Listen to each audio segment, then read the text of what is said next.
उन्हें फुलान लाए हैं तो हमरा से मिलने के बाद तो ही के फिर बोले रहे कौन तुमने सुनीला की बात बोल रहे हो? सुनाओ तो। चिका हरा के बुता के तो आज तकलीफ हो से पहले बार हम यूपी में मिले रहे रोने पे तीन गाना बोले रहे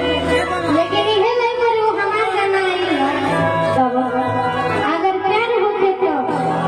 कि दिलवा लगा के देखा दिलवा की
रघु जितना उम्र भी तो बड़ी लेकिन टैलेंट इनके पास बड़ी बात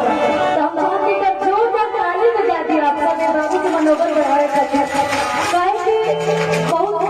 सारा ऐसे बच्चा बड़े इनका उम्र के जब भी खेलना करे कूदा करे गाना करे स्कूल जाते हैं लेकिन ये जो टैलेंट और इतना अच्छा से निखर के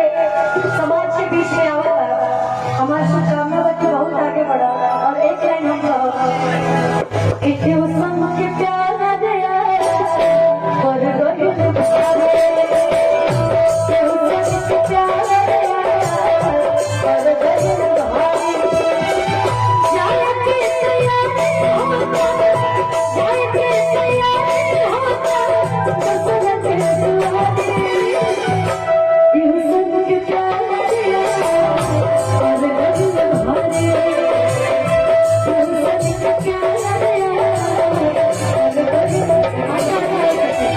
जितने लोग भाई बड़े के ट्यूशन में प्यार कर रहे स्कूल में प्यार कर रहे ये बताई रहा तक ये छपरा जिला है ये जला चाहे कि नहीं काहे कि ये धरती से बड़ी अच्छा अच्छा किसान नहीं आगे बोले रहे ट्यूशन में भी प्यार कर रहे हैं देखिए हमारे इतने अच्छे कलाकार इतना प्यार से एक्सेप्ट कर रहे हैं और आप लोग सामने से कैमरा भी चल रहा है और आप लोग एक्सेप्ट नहीं कर रहे हैं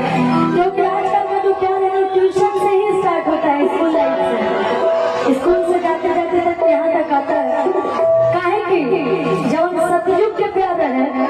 वो ऐसा प्यार है कि बिना देखा देखे ब्याह हो जाता है जब शादी हो जाए ससुराल लड़की आवे तब नहीं करी कि एक दूसरे के देखा सब लेकिन आज के जब कलयुग के प्यार बस एक सिंदूर बाकी रहता है बाकी ब्याह से पहले कोनो ऐसा काम बाकी नहीं रहो बस एक सिंदूर बाकी रहता बात विचार फोन मिलना जुलना शॉपिंग मॉल सब साथ में जा रहे लोग इनफैक्ट बात है हमारी माताएं बहनें लोग भी जान रहे हमारे भाई लोग भी जान रहे जो आजकल का प्यार हो रहा है जो आज के लोग कर रहे हैं इसलिए मैं बोल रही हूँ कि ट्यूशन के प्यार दिया